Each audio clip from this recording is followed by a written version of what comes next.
les 200 micronutriments qui sont donc scientifiquement reconnus aujourd'hui dans une boisson d'aloe vera, eh bien, c'est pas tellement les 200 micronutriments qui sont importants, c'est que ces 200 micronutriments fonctionnent de concert, vraiment comme un orchestre, si vous voulez, avec un chef d'orchestre qui est la sémanane. Mais l'intérêt de l'aloe vera, ce n'est pas ces 200 micronutriments séparés, c'est justement cette synergie extraordinaire qu'on va retrouver au niveau de ces 200 micronutriments. On va y trouver également des minéraux, on va y trouver des vitamines, des polysaccharides et surtout donc ce fameux acémanant. Les deux manières de le citer sont les mêmes. L'acémanant, c'est une molécule très très complexe que nous avons naturellement dans l'organisme, mais jusqu'à peu près l'âge de 14, 15, 16 ans, ça dépend un petit peu des individus. Et donc notre corps le fabrique, cet acémanant, et il est très important puisqu'il va être présent dans toutes les membranes cellulaires, et il va surtout servir à défendre l'organisme, ou en tout cas à renforcer le système immunitaire contre les parasites, les virus, les bactéries, la grippe, le rhume, etc., etc.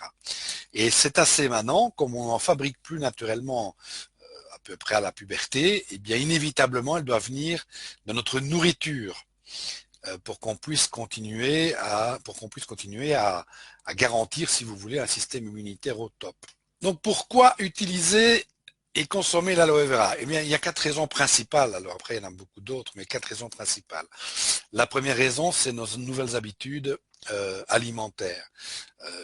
On dit que seulement 4% de la population européenne se nourrit convenablement. 4%.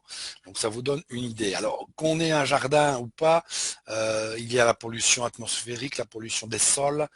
Vous entendez par exemple que les retraités qui ont des jardins dans les grandes villes, les jardins sont...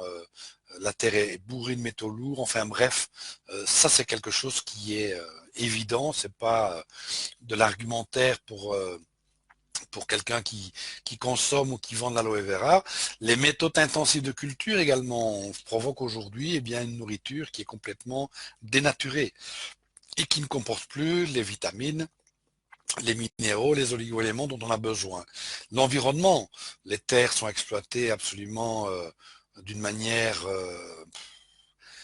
incompréhensible. Tout ça, c'est des choses que nous entendons tous les jours dans la télévision, sur les revues, etc. Et puis notre hygiène de vie, si on fume par exemple, chaque bouffée de cigarette va amener sur la peau des milliards de radicaux libres. Donc il y a la manière dont on boit de trop, ou on mange trop gras. Donc tout ça, ça nous concerne.